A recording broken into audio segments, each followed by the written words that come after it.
Hello and welcome to Talk Football Podcast. This is episode 10 of season 4. Can you believe it? And we are live on YouTube, obviously, because that's where we are. We're here. We're also live over here on TikTok. So if anyone watching on TikTok wants to ask questions of Andy that's Manchester United related, he can answer those questions live for you. Welcome to the pod, Andy. Welcome back again. Hey. I know, mate. It's been a while since I've been dying to get you on. It's been a while since we've had you on. Now you have to bear with me if this is a bit glitchy around my head and all that, because I'm trying this little virtual green screen background out as a little tester. So yeah, ignore any little glitches you see. But yes, welcome to the pod, Andy.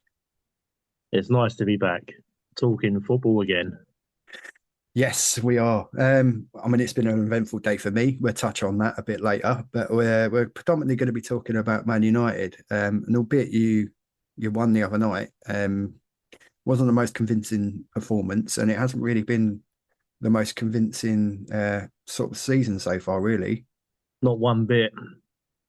But No. then, as the statistics are now saying, Ten Hag is now joint fastest 50 games. He's joint top winner with Fergie in 30 wins out of 50, which Where do you is stand hard to. with him? It's some of his tactical decisions he's been making some of the games. For example, he took Hoyland off midweek in the Champions League game, not the Yeah. Copenhagen home one, but the other Copenhagen game. You're like, he's our only striker, and you're taking him off when we need more goals and the bigger win. All right, it was good that Slabhead scored the winner. Yeah. But it's just some of his tactical decisions. I'm thinking, really, why are you doing that? I mean, I know you're struggling with injuries and that at the moment, and when you're having to resort to playing Maguire at the back with Johnny Evans. I mean, you're touching cloth. That's saying something, isn't it? Yeah, that is saying something when we're relying on 35-year-old Johnny Evans.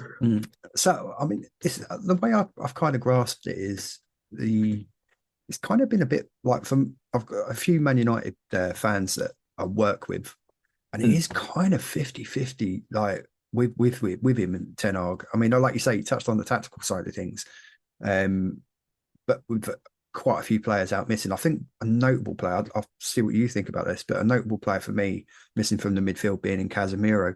Yeah, he's possibly out now till mid-December now. Really? He's out for another couple more weeks. And you look at the injuries. I know every team get injuries. I know every team's got injuries, and we are struggling massively. Yeah. But mainly defence is killing us. Yeah. Wan-Bissaka's been out majority of the season. Luke Shaw out. Yeah. Varane, Martinez. Obviously, they're the big name players we mainly need. Well, that's it. Yeah. Onana's had a bit of a shake. I mean, in spells, obviously, Onana's made some cracking saves, but he has had spells of making mistakes and whatnot. And it's the same with any player that come from a different league, especially a Serie A. You come to the Premier League, you're dealing with much more physical. Yeah. Don't get De Gea was the same when he first signed. Look at the shaky start he had in his first season at United. All right, we're talking 10 years ago. Yeah. But De Gea was exactly the same. And then look how he turned out. I'm not saying Onana's going to be like De Gea, but it would be nice. Yeah. I mean, there was some talk in the papers that they were looking at maybe offering De Gea a short-term contract, but I think that was a bit of misleading paper talk, etc. Me personally, I can't see it. I couldn't see it, to be honest. I mean, from his perspective, after the way he was treated and, not being able to say a proper goodbye to the fans, etc. Yeah. I would have stuck two fingers up at him anyway. Yeah, 100%. And 375 grand a week that he was on at United. Now he's on nothing.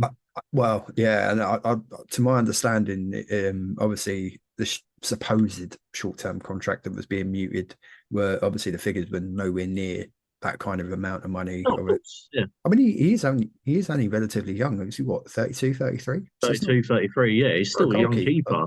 For a goalkeeper. I know there's been some talk this week about him potentially signing a short-term deal with a team in La Liga. So it's Real Betis, apparently. something like that. I think they're struggling and whatnot, so I think they were looking at doing something. Yeah. But yeah, and then of course you've got all this stuff with Andy has been invaded by a cat. Brilliant. Oh, look, we're Knew clipping that was that. going to happen. As soon as it ran in, I was like, here it comes. We're clipping that. That's gonna we have to make a little clip of that. Well, But it just yeah, jumped up. I mean, obviously you've got the Jim Ratcliffe. I'm sure it's Jim. It's Jim in it. Yeah, Yeah, Jim Ratcliffe, the Ratcliffe 25% deal. of the company. And then obviously he's making these statements that he's going to be, he's going to change this. He wants to sell XXX amount of players, this, that, and the other, all like revolutionize the running of the club. And I'm like, well, I'm not quite clear on how that works when you're only buying 25% because you've not got If it was like the Qatarians, if the Glazers didn't mess about and obviously got the Qataris in, we'd be in probably in so much more better situation we are now. I mean, obviously we're not privy to the conversations that happen at boardroom level in terms of Yeah, what that bid from the other potential buyer, like, what that entailed. So we don't know, the ins and outs of the financial aspect of it. I mean, I know the Glazers have talked about wanting somewhere between that, like 6 to 8 billion mark for United. I think Ratcliffe's 25% works out about is it 1.5, 1.8? been like 1.5 billion or something like that, wouldn't it? Yeah. So that kind of like, that gives you a valuation, i.e., if he then goes on and purchases the rest of, i.e., sort of 6 billion. Yeah, But the Glazers are sitting pretty. They can get investment in, so money can get spent on players, not their yeah, capital, to a degree. yeah. And They've yet got they ain't got to still do get nothing. to reap in 75% of the rewards, if you like.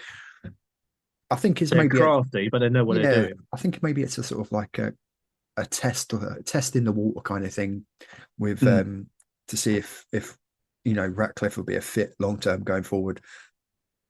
And There's if could all, be a possibility of being that way. yeah, I think maybe if all parties are happy, then they can obviously move forward and he can purchase more of the club. Yeah, would be nice. Mm, It would be nice, but this the Qataris just the Glazers could have just sold to Qataris, then that was it. Job mm. done. Nothing else to worry about. Glazers would have been sitting with £6 billion in their pockets, no problem. But just another heartache for the fans, really. It is, but I mean, if we're looking at your current form, like you say, I mean, it's not been that bad. It's one defeat in five, and sitting But sixth in that's the surprising as well because we're yeah. in the last 5 games we're the most informed team. But then it don't make sense really. But then I suppose it's the performance aspect of it, isn't it? Um, It's it's to not only beat it's not Luton been Town 1-0 at home. yeah, it's not been the most. Apologies for my sniffles. I've got a bit of a Yeah, runny don't worry, nose. I'm not far behind you, mate. um, yeah, in terms of performance levels, I know Anthony's taken a lot of criticism for the way he's played. He, Here I comes mean, the cat again. it's been a lot of money that you spent on Anthony, and I don't see anywhere that he's delivered at all. I mean, I know Ten Hag's defended him and says he's doing a job for the team. He does this, he does that. I don't see it.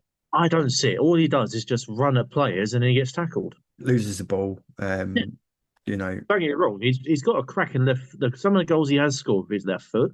in He's scored very 3 goals very short, short blitzes. We've seen the player that we saw. at Ajax.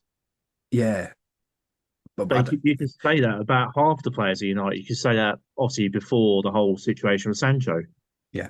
I mean, this is not the like whole Sancho Dortmund. he's not new to the Premier League now, so he should have an No, understanding of what the performance levels are required.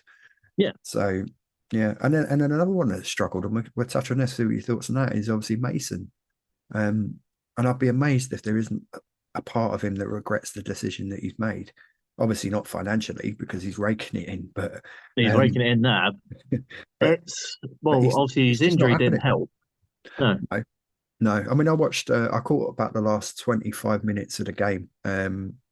and he was running around, but he had very. It just feels like he had very little effect when he was playing for Chelsea. It just felt like to me that he was, you know, He was trying, he was crucial to the gameplay. He was like a link player between the midfield, yeah. and the attack. And But then is I just don't that see it. I think that's how Ten Hag is playing though. Yeah, He's playing Bruno, who's a centre attacking mid on the right wing, for example, on the right mid. yeah, and they're kind of like He's obviously playing have Rashford. He's playing Rashford on the left. yeah, and his form's been in a bit in and out, a bit flattering to deceive as well. It's all the players. The only one recently who's actually played out of skin, It's probably who's Maguire, earned, who's earned, is Slabhead, yeah. which is a remarkable turnaround for him Well, personally. absolutely. I Don't get mean, me wrong. I was calling out for him to be sold when West Ham nearly bought him, and then obviously he's took his time. He's come back in. And you're just thinking, wow, yeah, a I mean, completely different Maguire. This is the Maguire we signed from Leicester a isn't couple of it years ago. ironic? Isn't it ironic though that a player very, very literally, I mean, we're talking within hours of leaving Yeah, the club, and then all of a sudden, he's back in there. He's pulling out it's the same with performance. McTominay. I mean, I've always liked McTominay. Yes, he's not. He's not United material, but once again, Do you know what? Out of a lot of the players that you've signed, I would say he's more a United player. I mean, what we talk about, do you want to hear this? He's our top goal scorer in the Premier League. which is insane, and he's only Oh, really, don't it? he's only really come in the last what 5 6 games as a That's what I regular mean. He's start. our top goal scorer. He's rescued us with some crucial 3 pointers. Yeah, I like him. I think he's a good player. Do you know what he reminds me of? He's a bit. I would say he's probably a bit more dynamic in terms of his gameplay, but he does remind me a bit of Nicky Butt. Yeah, yeah. You know? I just think Ten Hag's playing him in the wrong position because yes, he's not really a defensive mid. No, no, I think we've You seen leave how. that job to Ericsson and But then, Casemiro but when then he's that's the fit. other thing though, because Ericsson's not a defensive mid either, and that's the problem. That's the problem. You know, when you brought in Casemiro, brilliant signing. You brought in Amrabat, who has made his name playing as a defensive mid Yeah, throughout in the World Cup, and top Fiorentina. on league form, and he sat on the bench.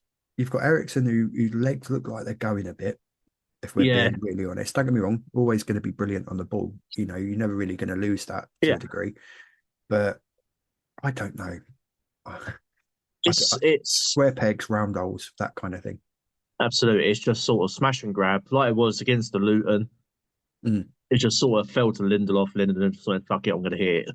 Excuse my French if people don't like the language. That's fine. We've last episode we had a bit of swearing. I always put a warning on there when people come back and they listen to it. I click the little explicit box, so don't Yeah, worry. And with it's the literally it was a Spurs pod. smash and grab, and Lindelof of all people scored. Yeah, and of course he's been having to fill in multiple positions across the back as well. Obviously, missing Luke Shaw is a big one. Malacia out injured as well. I think that's been obviously as well as Varane, Martinez, and Shaw. They're our three biggest hitters. But then, And then he'll play, and then all of a sudden, he'll leave Wan-Bissaka out, who I think has been pretty good this season, and then yeah, he'll play Dallo, and I think all right, Dallo might give you a little bit more in terms of going forward. yeah, But I think Wan-Bissaka's the better defender, it's and all right, just a solid defender. He yeah, is not afraid to stick his foot in. He's not afraid to take you out. yeah, That's what you want from a defender. yeah. Don't give a monkeys. I'm going to take you out. And ultimately, all right, I know the modern fullback has changed in many ways, Absolutely. and they are expected to be, a forward player as well. We've seen that with obviously with Trent at Liverpool. We see it with Trent Reece. and James with Chelsea. Yeah, to a degree, Trippier does that job Yeah, well as well.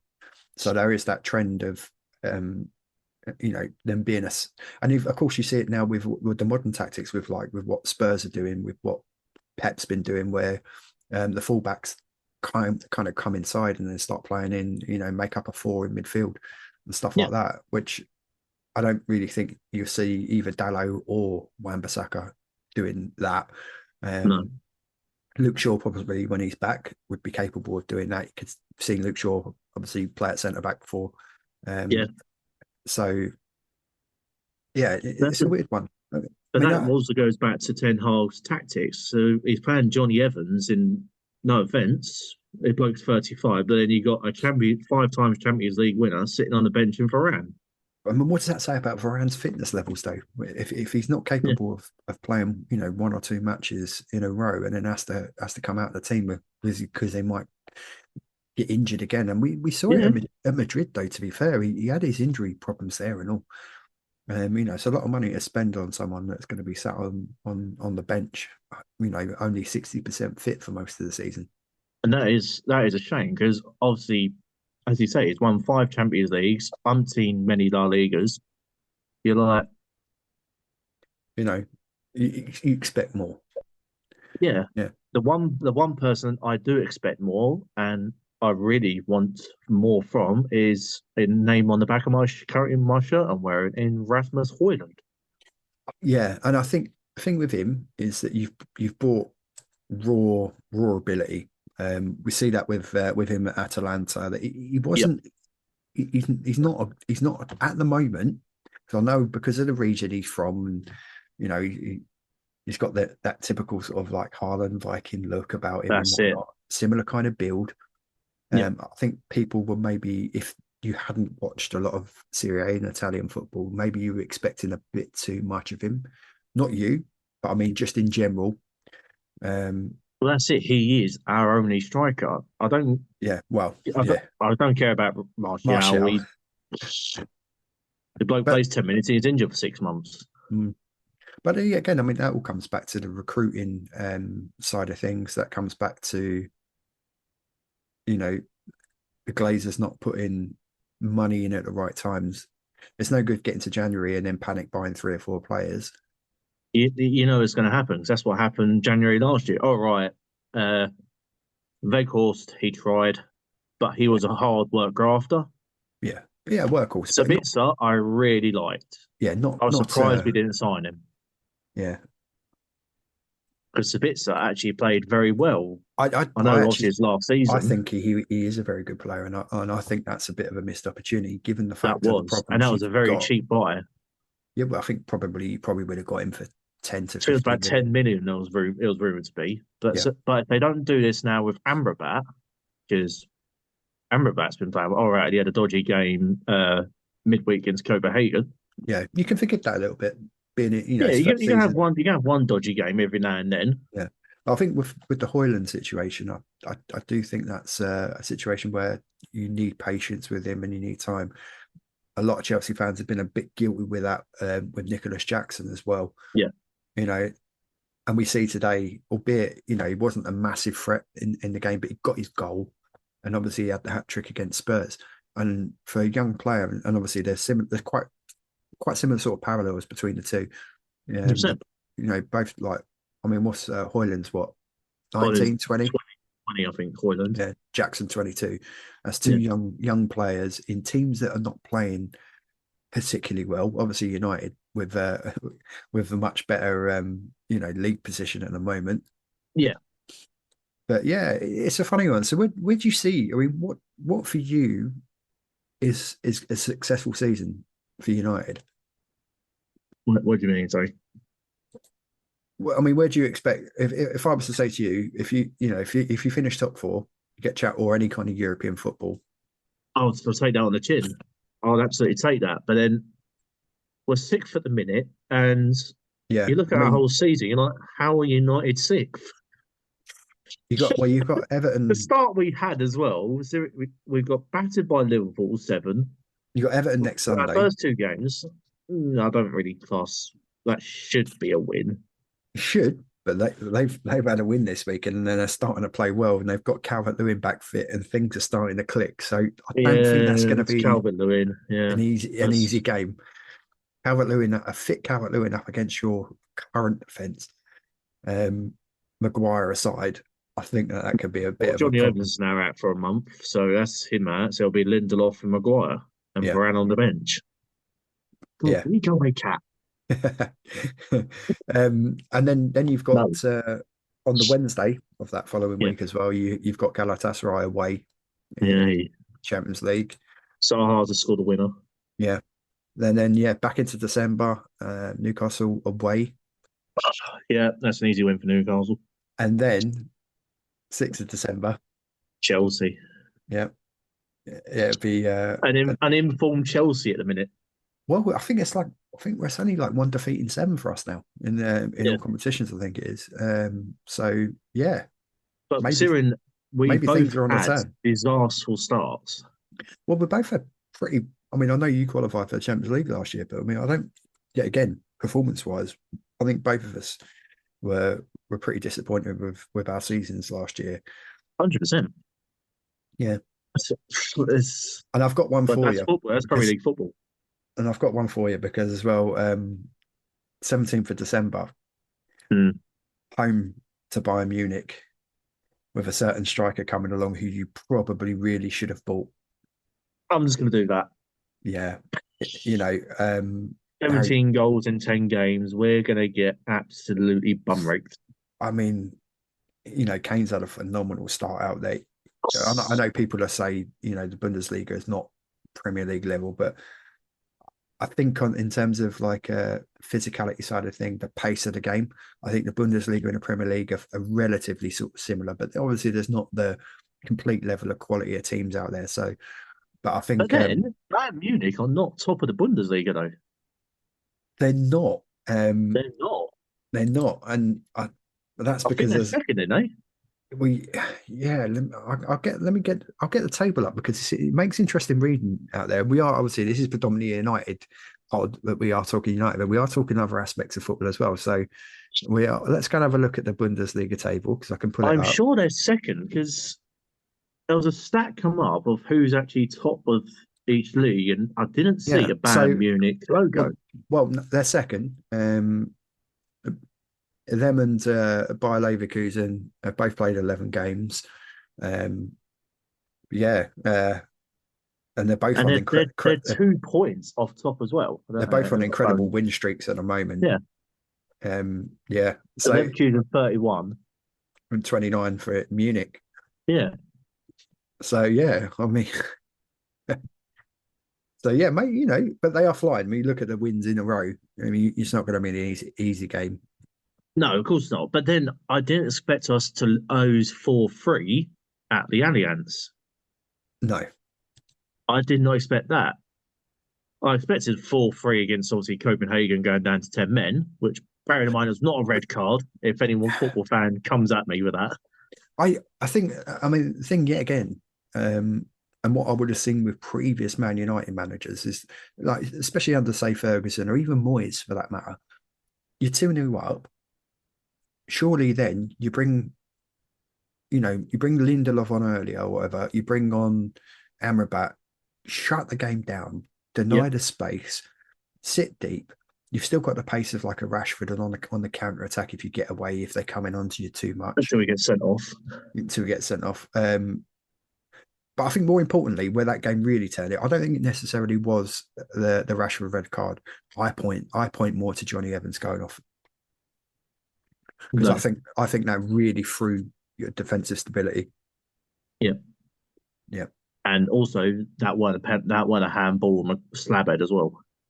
How can someone 2 inches away head the ball against Maguire's arm, not even 2 feet away, And it count like that, yeah. and it counts? But then you look at some of the decisions going against, once again, I'm going to sound very biased, some of the decisions going against Man United, you're like, Well, where's the mate, I consistency mean, in I don't. VAR? If we're going to talk VAR, I mean, that's a whole We'll podcast. be here all bloody day. Which you know what, we'll have to have that. We get a couple of us on. Yeah, we get a couple of fans on, We get like, not just Man United, Chelsea. We get like well, obviously your no, mate from Spurs and that. yeah, Paul. I know Paul would have a lot to say, especially after. I mean, I've not spoken to Paul that much since that game. Or the Because Wolves game.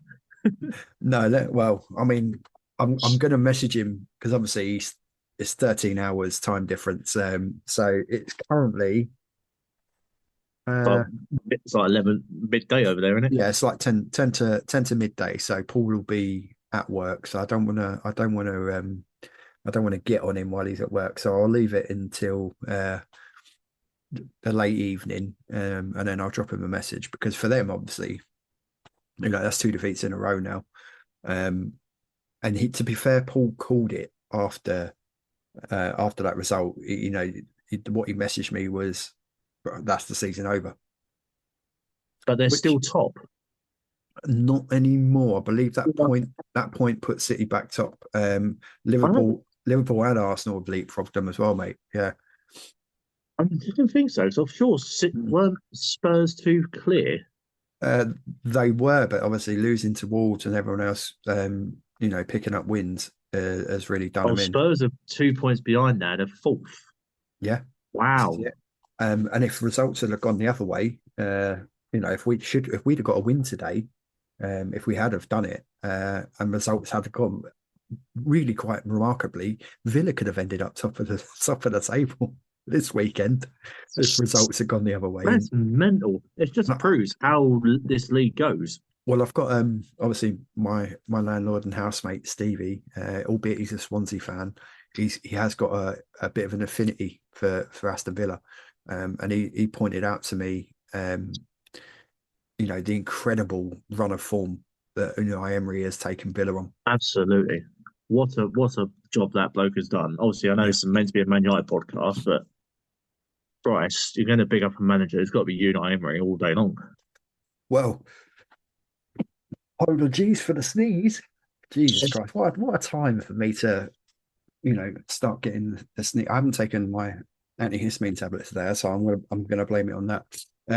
We've had not a question about United or There anything. we go. We've got one.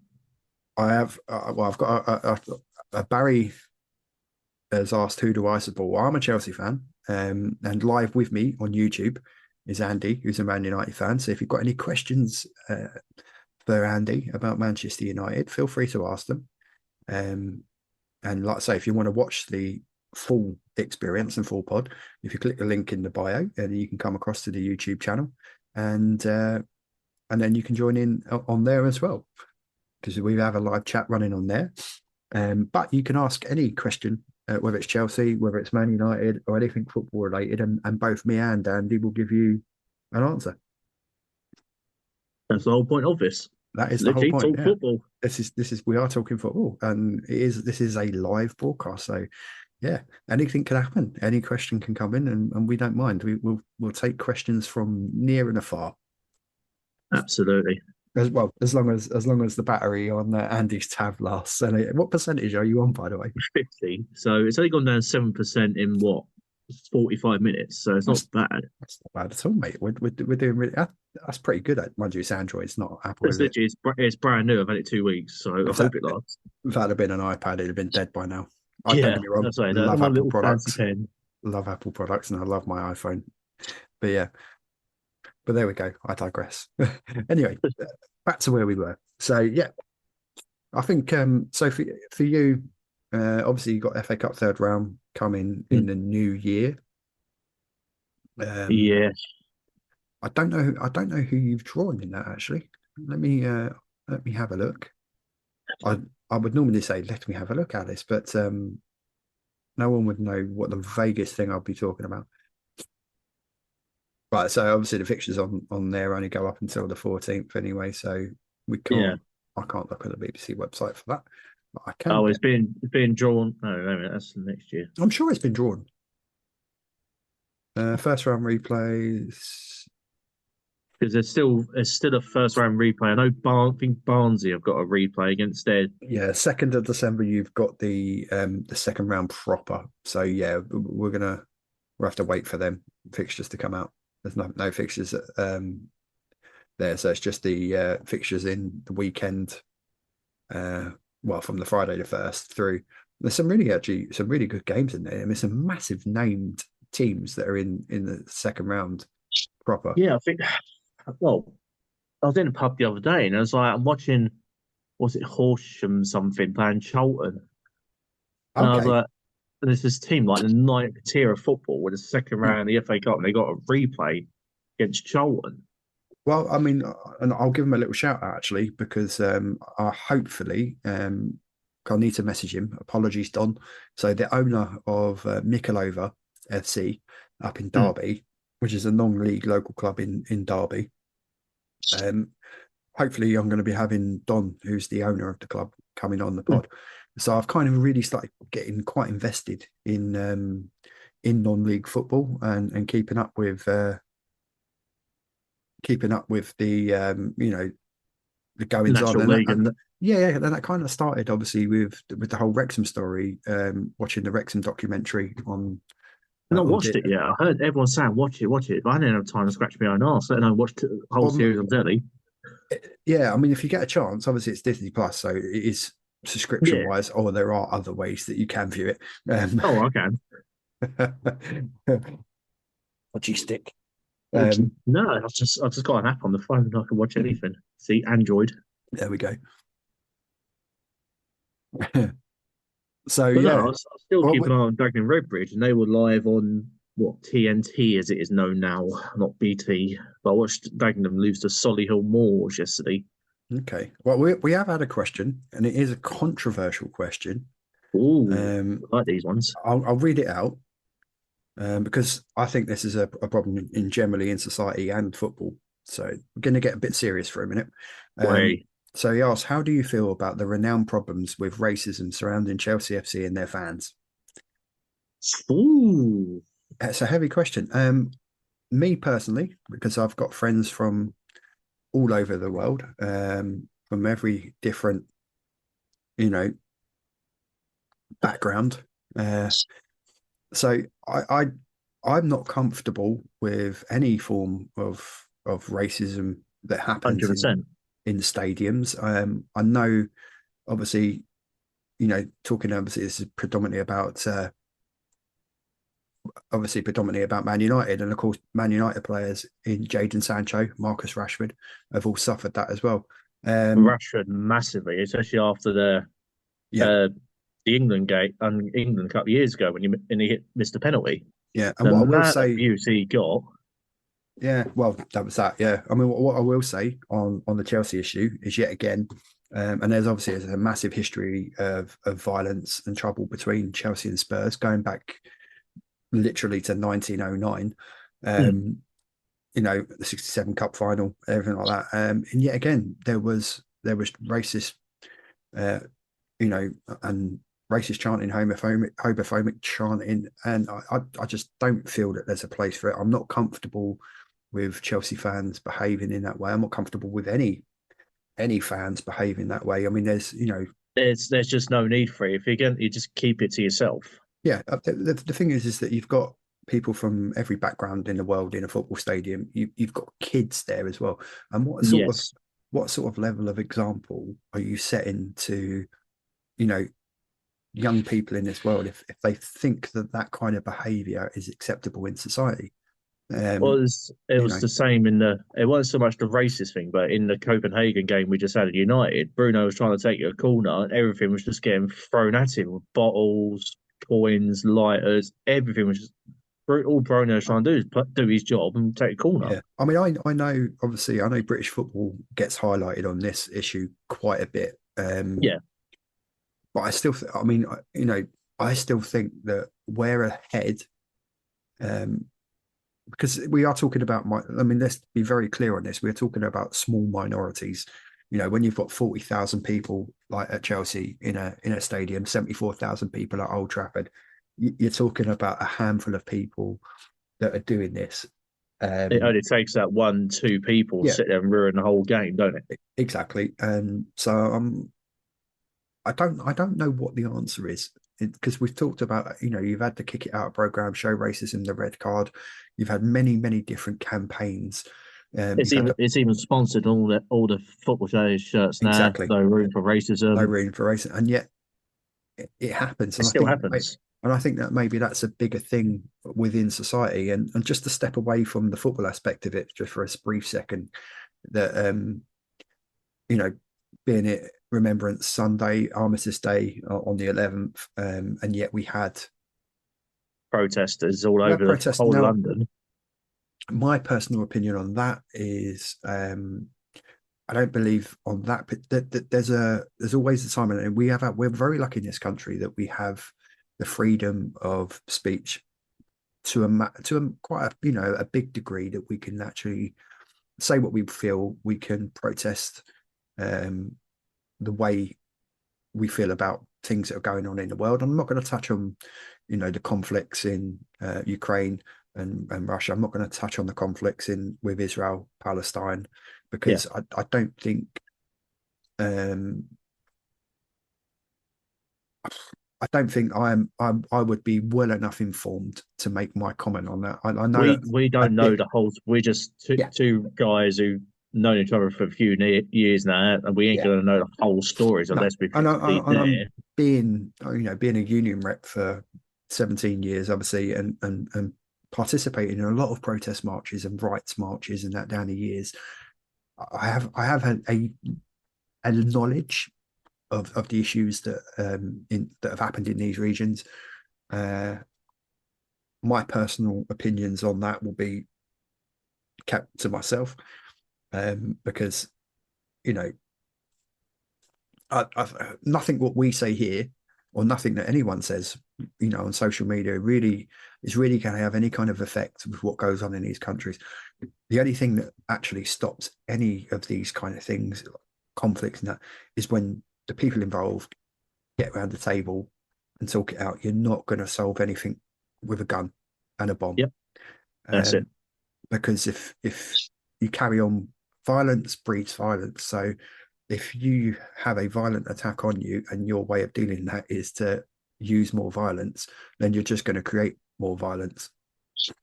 You're just going to So cause more chaos than yeah, anything. so if we're looking at that and taking that kind of aspect into football, what do we do with with fans that behave in inappropriate ways? Uh, you know, It's the only thing they just get banned for life. But then yeah, but it's not really a does win-win that for the person who's been abused. doesn't solve the wider issue for me No, at no, all. they don't one bit. No. So there we go. We've answered the question. We've talked relatively serious, and we'll steer back towards the football now anyway. So yeah, obviously FA Cup still in the FA Cup because you haven't being Premier League, we join in round three. Um, so I think if we look at what a successful season for Man United looking ahead is going to be, before we touch on any other football aspects, if I was to say to you, say cup semi-final or or final appearance in the FA Cup, um, get out the group in the Champions League, maybe make quarters ish, whatever, and then finish back in the top four. I mean, Now, are you you're, taking that? you're, I think you're pushing it with the getting out of the group stage because you think that 4-3 loss at Copenhagen, that was the game to win to put us Mm, in a in the running because now, as you say, we've got Galatasaray away and then Munich at home. Galatasaray has some, I forget what their well, stadium was called, but even then, that's not an easy place to go. No, yeah. Istanbul. Well, I mean, you are currently bottom of the group, Yeah, that's what I mean. We're currently bottom with but two draw. you're No, only, I mean, you're only a point off of Copenhagen, and well, Copenhagen and Galatasaray have both got 4 points. You're on 3 points. yeah, Um, so it is turnable, difficult. I mean, if you beat Galatasaray, you would you'd be relying on Munich to beat Copenhagen. You'd expect that to happen. you expect that, Um, but now they've qualified. Will they go for the full bang and try and smash them to I pieces? I don't think Thomas Tuchel knows any other way. I think he will. I think he'll go for them. I think he'll go for them and really try and hammer them. Will it? Because that's Will because that Thomas Tuchel try and help Man United out? That's the thing. I don't know. I don't know. 'Cause I don't necessarily think. I think it's just the Bayern Munich. I don't think the Bayern Munich fans would settle for him making mass changes and then Dropping Harry Kane for a game. yeah, and of course Harry Kane's going to be looking at he's already eyeing up Lewandowski's 51 goal across all competitions If he record. doesn't do So that, I'll be so worried. well, to be honest, I mean, looking at the other aspect of it with what he's doing out there is it's brilliant for England as well. Yeah, You know, I think if I was Gareth Southgate, I'd be looking at the Bayern Munich setup and tactics and thinking, okay, so this is how I get the best out of Harry Kane in an England shirt, and then with the attacking talents that we've got, imagine you could easily replicate what Munich are doing in terms of system and whatnot. that Especially that with would be nice. you know, especially with our forward players, the likes of Rashford, Saka, you know, Bellingham in midfield and whatnot. And Bellingham's in absolute amazing form himself.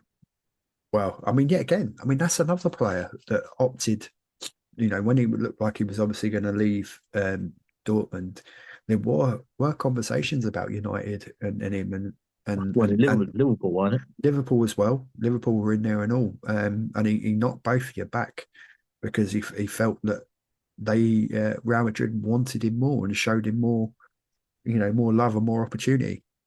And there you go. That's And all now it it takes looks. nowadays. Same with Harry Kane going to Munich.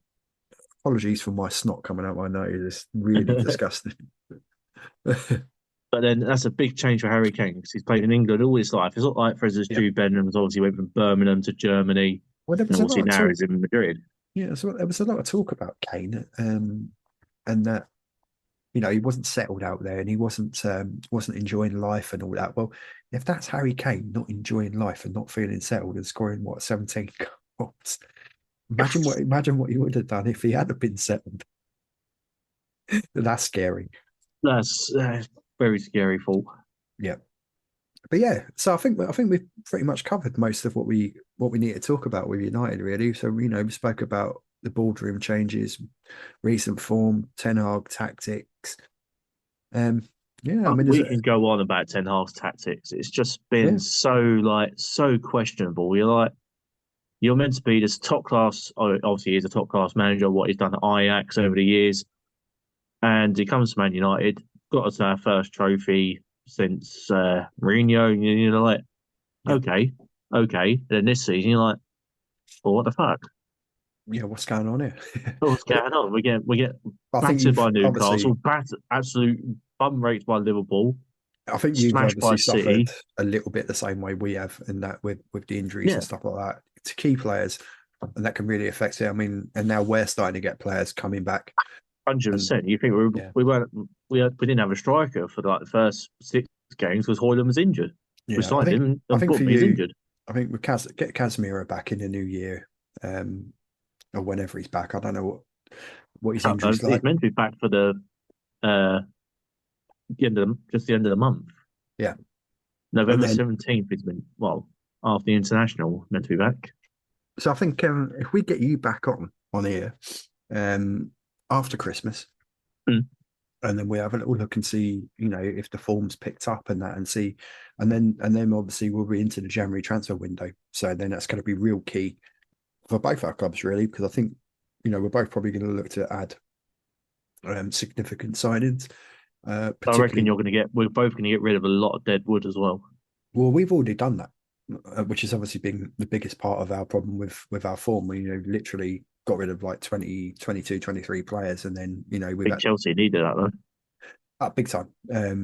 One for, you know, because you can't, despite the fact that we've got very, very wealthy owners, actually the owners that we've got, you know, put what money Abramovich had, Yeah, you know, as pocket money, to be fair. Um, but you know, with FFP, and it's the same with Man United, you know, with FFP, you have to find a way that you can make that work and get around it. here's FFP question: Man City. Well, I mean, I'm not a fan of FFP, I'll tell you why. Because I think it punishes small clubs, Yeah, right? Because, and I'll give you an example in the Premier League, right? Bournemouth, well, Bournemouth, Luton. well, right, wealthy owner, Bournemouth. Yeah, Bournemouth's owner, you know, but the guy who's taken over at Bournemouth, he's a fairly wealthy man. The owner they had before was relatively wealthy, but this guy has got money. mm. But he's got a ground that only holds 11,000 fans. You know, you've got great catchment area down there in Bournemouth. You know, you haven't got many clubs in and around them. And I'm sure if they had a 25, 30,000 seat stadium, I'm pretty sure they'll fill it. Mm. But because they're limited with that, and you know they don't really have a massive match day revenue, No. so you know they'll rely on having to sell a star player every couple of years to fund what they do in the transfer market, because they're limited by FFP, and you're limited to what you can spend dependent on your What revenue you earn? and what you can do in that revenue period over 3 years. Yeah. So I just don't think it's fair. So you can't compare a budget, FFP budget, with our clubs with what someone like a Bournemouth can do, or any other newly promoted club coming into the Premier League. Luton, but Luton, Sheffield United. You know, I mean, Luton have had to spend 10 million to get the ground. All right, that's them being a victim of their own success, and they are building a new stadium elsewhere.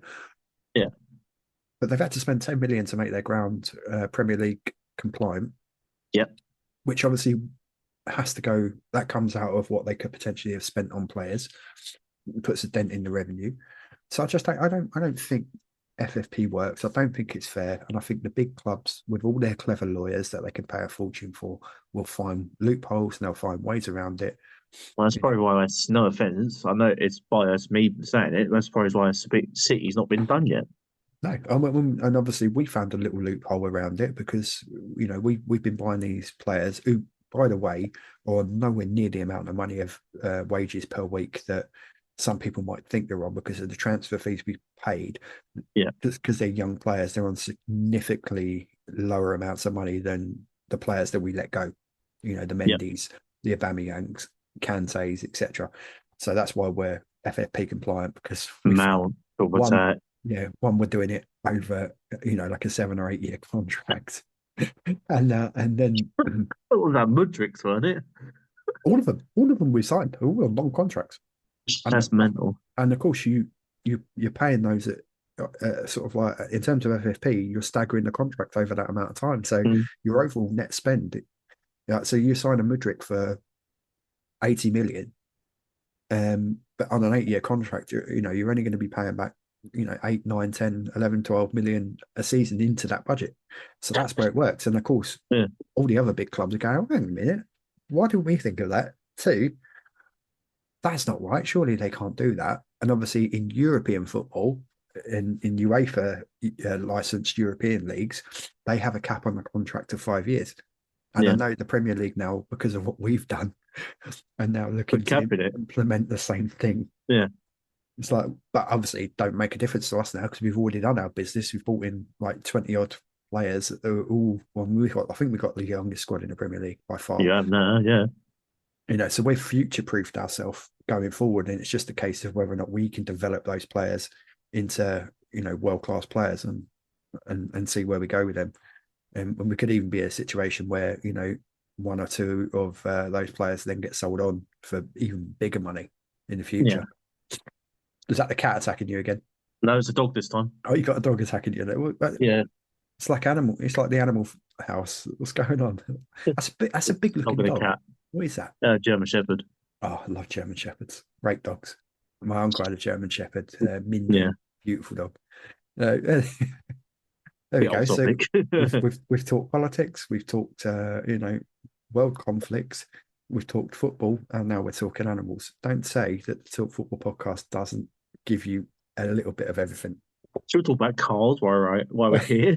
Talk about London, fuck yeah. To be honest, I could talk about Formula One, but I'm not going to. I was considering actually starting a Formula One podcast as well, but I've actually got into it like this season. I've actually got I into have. it. Do you know what I have and I haven't? Because obviously Verstappen being Verstappen duel. so dominant, and me being a bit of a McLaren fan, and a Mercedes fan, it's like it gets boring if there's no challenge. But have you noticed when there was talks of Verstappen's car being talked about why it's so fucking fast, and then didn't he come ninth for something that race Yeah, afterwards? yeah, but then all of a sudden he's back where he is, and now they're all talking about Mercedes car being a bit, because obviously Lewis got he had that disqualification, didn't he? So, Yeah, but yeah. Anyway, never mind. So yeah, so to finish off, and I've got to do this because it's just been an incredible week for my club, really. yeah. The Spurs result. But I tell you what, and I will say this, and not that anyone from them are going to be watching, but I hope it does filter back to them. And I did actually, I don't know if you saw it, but I did stitch one of their videos, Chelsea Fan TV. Yeah. They interview the same Muppets every week who seem to, and they seem to get them when they're coming out the ground pissed up, and I think that's a real poor reflection on who we are as Chelsea fans, and it kind of alludes to the question that was asked earlier on the TikTok chat, and I think that paints a real bad picture of my club. So Chelsea fan TV, stop trying to be like Arsenal fan TV. Sort yourselves out. Do some proper interviews with people, talking sense and not just sensationalistic rambling. Because there's real fans out there that could actually have a real good voice, in my opinion. So yeah, that's my little rant on Chelsea fan TV. But I mean, today's game, wow. I mean, honestly, mate, I honestly thought, and obviously, we'd messaged a couple of times and that during the day, and obviously you said, Yeah, being a United fan, you hope we'd beat them. And yet again, because of the way things have gone the last sort of 18 months, I couldn't really see us getting a result. And that's me being a bit pessimistic. but I know then that. 4-4. But it was an incredible game. And literally from the first minute, we had the whole attitude of my boys were like, let's have them. We're having them today. And Well, they were just on it from minute well, one. that's it. I was on holiday at a caravan site, and I watched the you and Arsenal game. Mm. I'm like, There were where's this period, Chelsea been all of a sudden? All of a yeah. sudden, I'm just sitting. My mate's an Arsenal fan. He was sitting there with me. We had a few pints. Obviously, he was a bit wetty.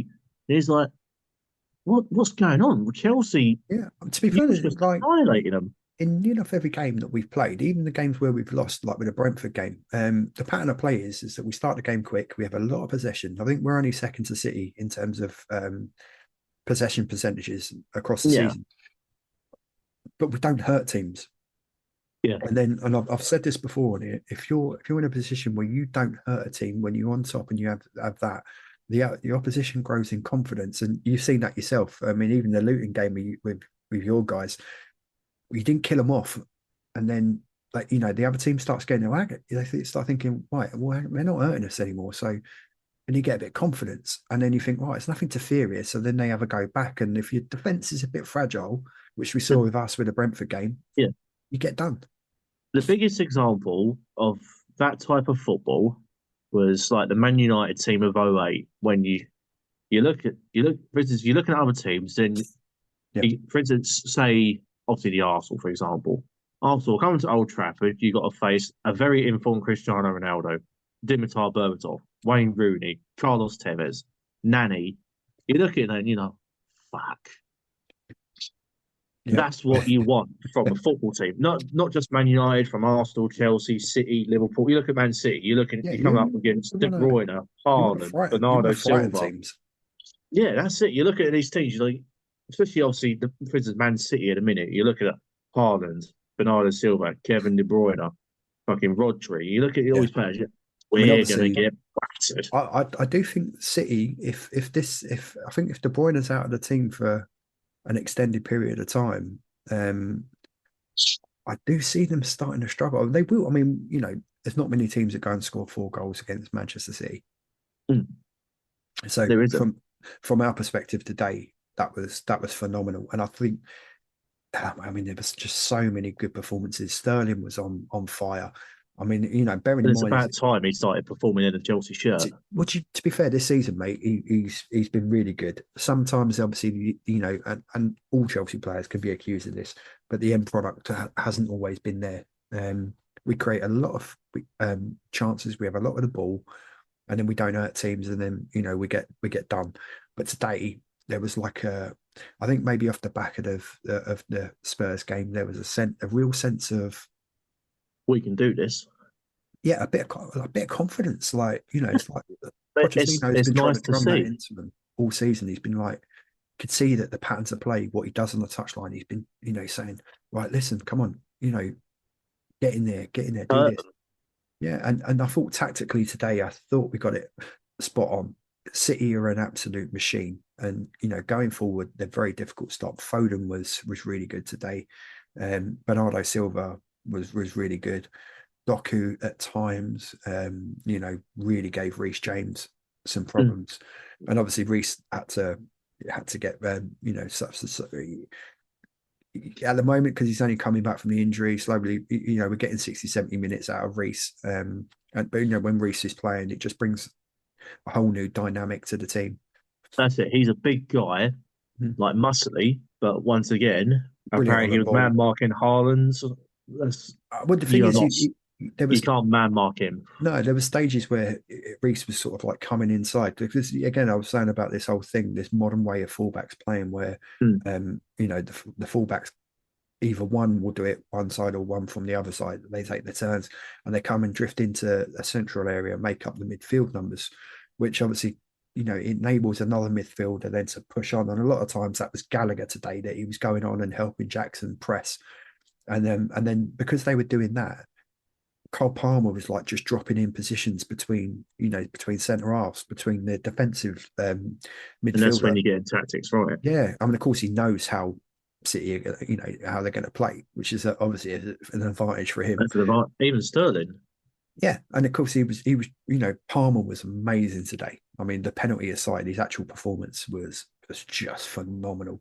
But the way the intelligence of a young player to find space on a pitch, I mean, that shows a player of class. and he's Really not even does. that old. He's No, still early teens, isn't he? he's a kid, mate. Yeah, He's already played more minutes for Chelsea than he had done in his entire time at Manchester that's City. City. You know, and people laughed at us with the signing. Why are you paying 42 To be million fair, pound for? I'll hand for my hands up. I did. I'm like, anyway, you sign a kid for 42.5 million from Man City. Man City obviously can't like that, Mate, a lot but of Chelsea fans were saying the bit of same, in the and arse. I'm like defending him. I'm like, Mo, this kid's the real deal. This kid's class. And I've said it from day one. I thought it was a cracking signing, absolute perfect replacement for Mount and Havertz Hmm? because he does both jobs arguably better than both of them two anyway, Not hard. which is not hard. We've seen what we've seen with Havertz at Arsenal. I mean, touching on Havertz, you know, we've literally got all our money back from what we paid for him, and he's gone to Arsenal and he's got the exact same problem at Arsenal that he had at Chelsea. Is where do you play him? Because Arteta when he signed him was talking about he playing this sort of like an 8 moving forward into a 10. That ain't worked. He's tried playing him more through the middle. That ain't worked. He's tried playing him off the right. That ain't worked. Because obviously Saka's there as well. So then you end up condensing space in the pitch. So, I think great business. So Mason Mount to you hasn't set the world on fire. No. So Kai Havertz to Arsenal hasn't set the world on fire. You've brought in 120 million quid, and you spent 42 million on a kid who's got nothing to fear, and that's Yeah, what I he love about hasn't. him. He's got nothing to fear. He come in, he's hit the ground running. He's arguably been this last maybe 5-6 games now. He's probably been our most influential player because Well, he's been the one who's that's linked everything together.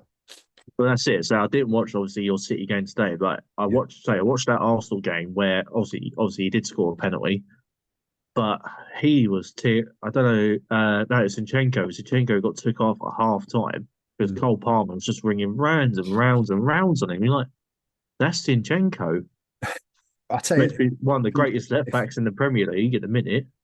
when you come off And of here, when we finish the pod and you get a chance, like go get on Match of the Day too, yeah, oh, well, yeah, rather than just doing the YouTube because obviously you only see the goals, but on Match of the Day too, you'll see a bit more of the overall play, yeah.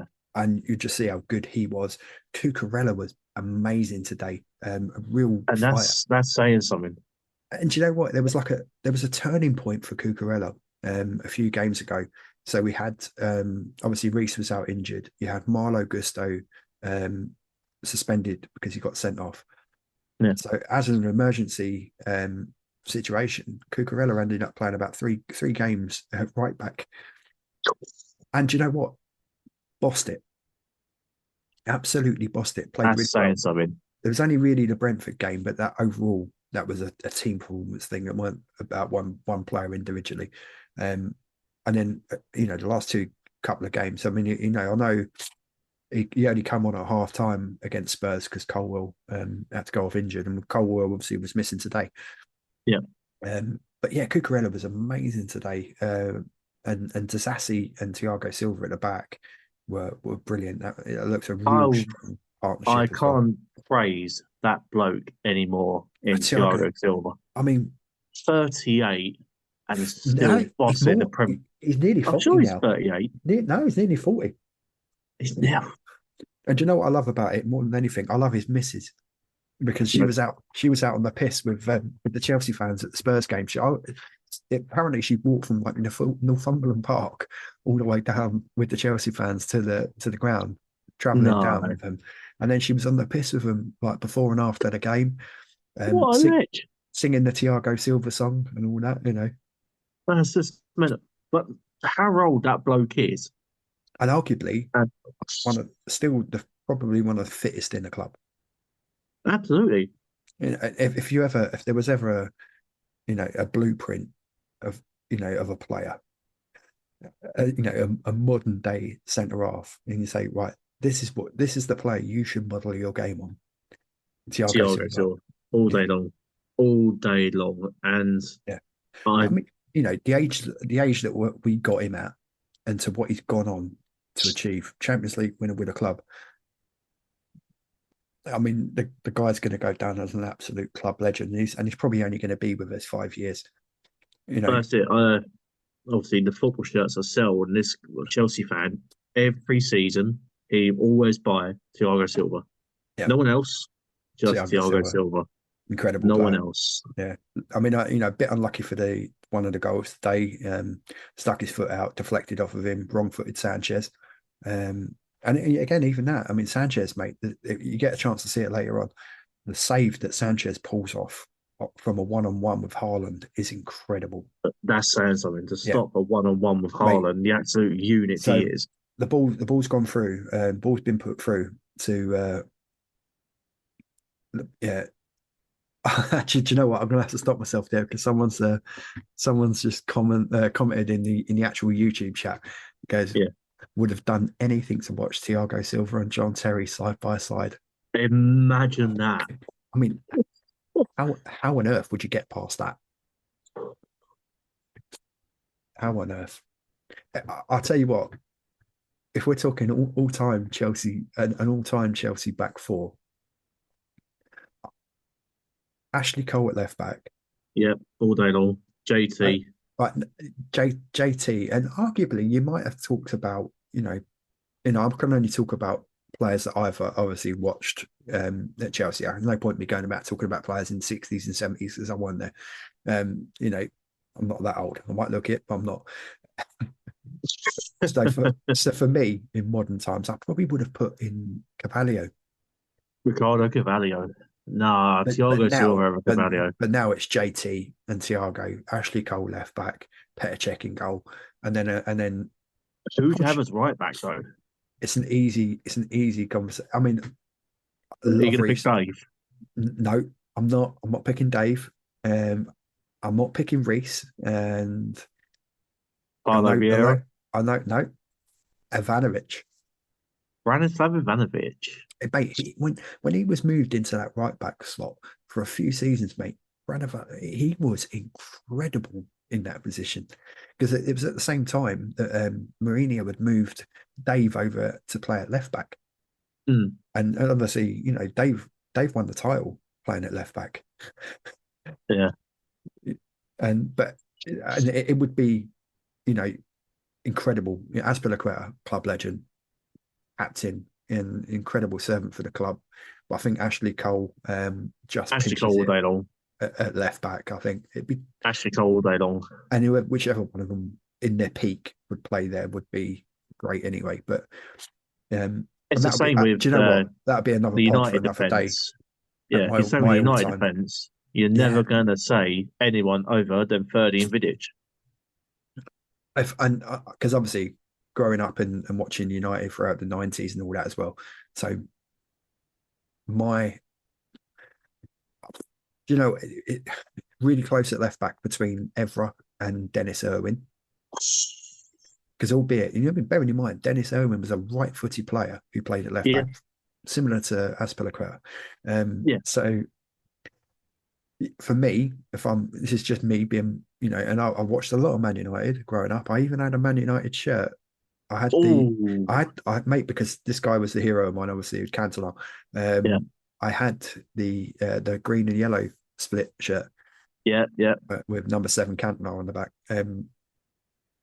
Because I'm just a massive fan of Eric Cantona, and especially when he karate kicks Crystal Palace fans.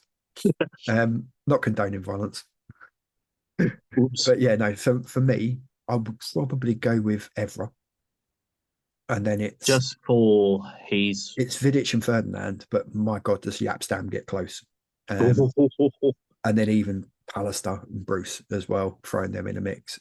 Right back, I can't go anywhere else other than Gary Neville. If you're actually going on at the statistic record, Ferdinand Vidic I think. I as mean, centre as a backs. as a partnership, the great partnership. Although Pallister and Bruce had a really good partnership as well, Absolutely, and absolutely. and obviously Yapstam was great. Gary Neville for me, right back, without question. And then for me, I Yeah, don't know how about you, Phil, but we've ended up going into a whole new podcast here. we have. For me, I don't know how you feel about it. I'll get your reaction. So for me, the midfield I'm picking for you, I'm going to go Beckham. I'm going for a 4-man midfield. So Yeah, I'm going. so I'm 4-4-2. Yeah, kind of. all right. Uh,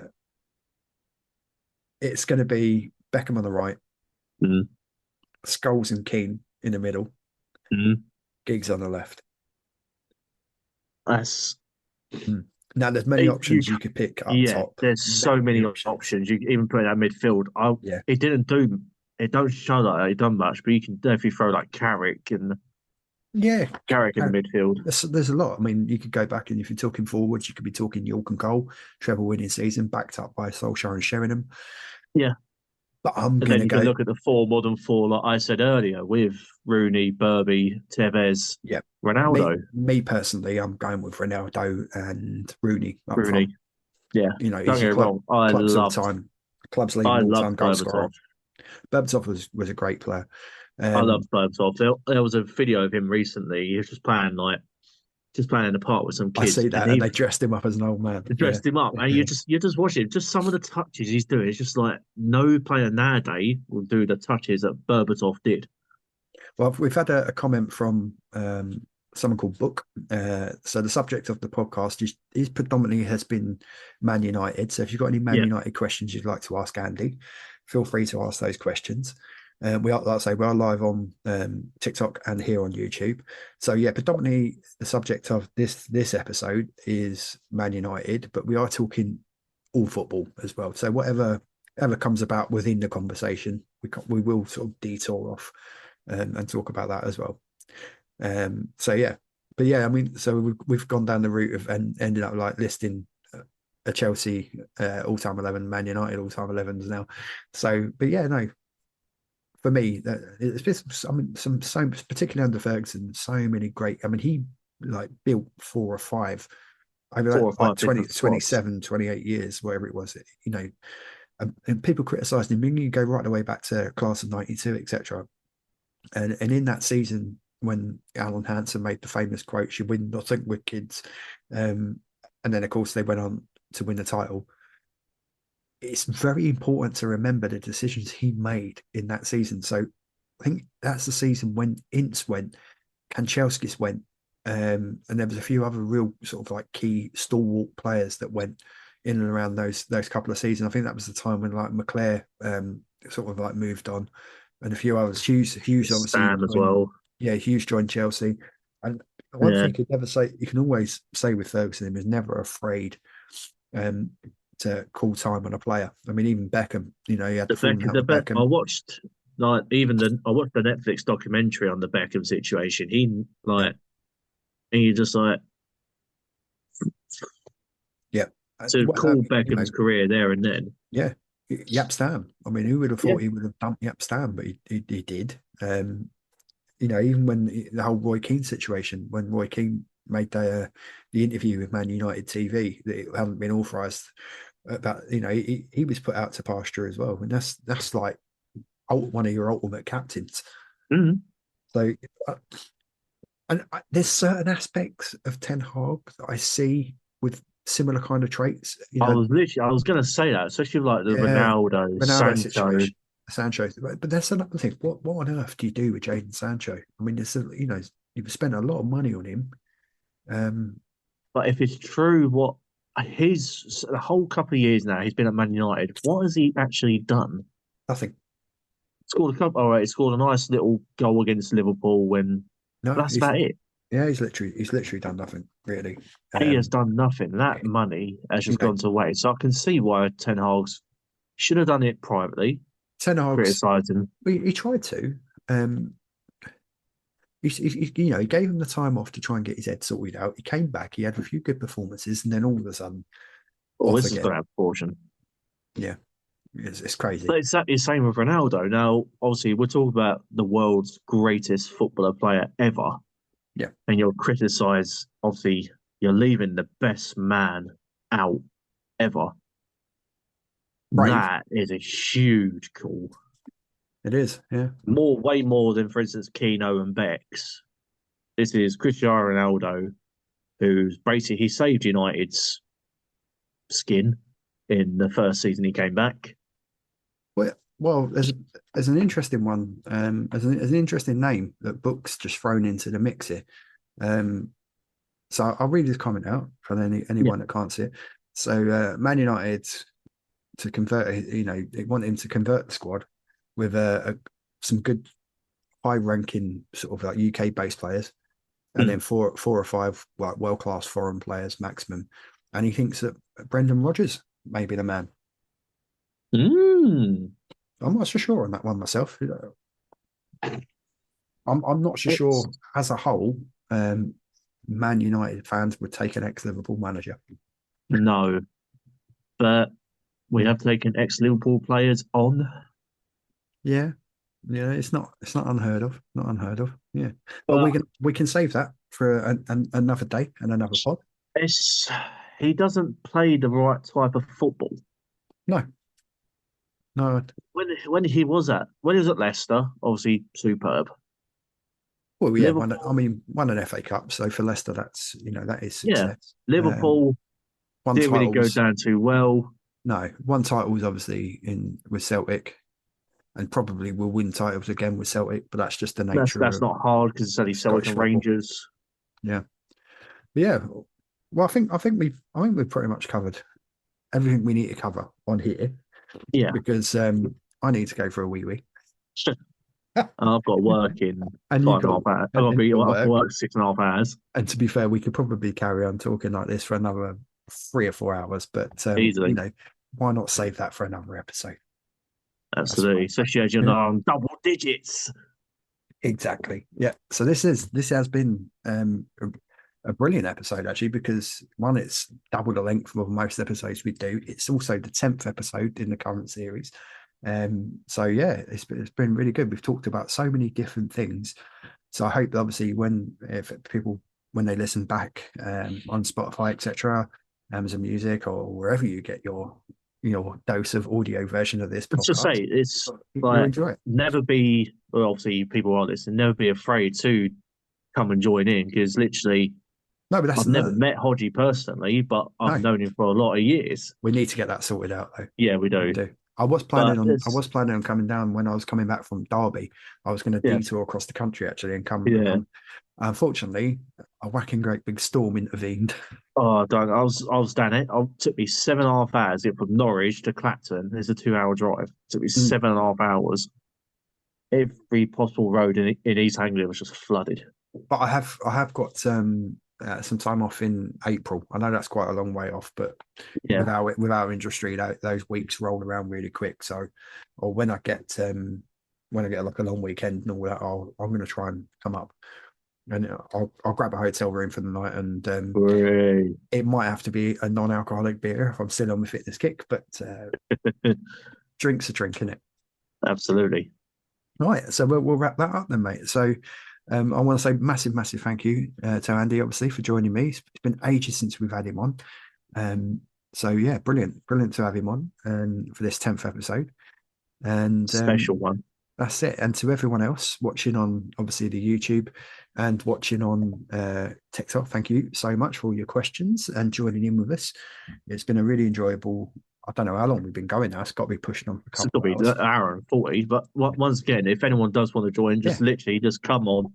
but this is It's it. literally, you're talking about football. It's probably obviously every man's favourite thing, Yeah, or woman, and whoever, woman, and woman, yeah. So and literally, you're talking about football. You ain't got to support the top club. no, You can support anyone. Like obviously, Anna's mate, and Adam yeah, is a Derby fan. Obviously, they're not that's it. great, but it's just I don't football. know. They won yesterday, so Yeah, no thanks to your up the Rams. yeah. My But I'm positive saying like influence. if you can support anyone. You can support, for instance, like Chesterfield or even Wrexham. You can support anyone you want. You come talk about football. This is it, and we're always looking for new guests to come on. It doesn't matter who you support. If you're from a club that's outside the UK, outside the Premier League, especially, I love to talk. I'd love to get people on from clubs from like Championship, League One, League Two, National League, wherever. Even further down the field, go all the way down to non-league clubs in like the ninth, 10th, whatever tier. Um, so yeah, we're always willing to, and I'd love to be able to get some people on from the women's teams as well. I need to reconnect with them actually. So there's a team up in Scotland that were due to come on, but they couldn't do it at the time, and I haven't really sort of like reconnected with them. But I'm going to do that, and also if you're a person, a coach that runs little league football clubs, I want people to come on from little league. Grassroots football is a massive thing for me, so I want people to come on from those sort of clubs and setups as well. One, you can publicise, albeit we don't have a massive following. We are getting there, but you can obviously publicise what you do with your club, so people in your local area that may not be aware that you do this for kids, etc.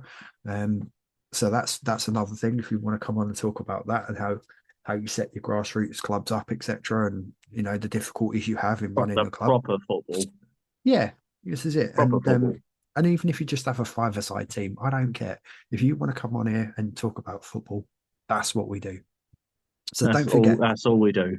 this is it. So don't forget to, and of course, on wherever you find this, wherever you listen on that, the link to every aspect of how you connect with the show is on the link tree.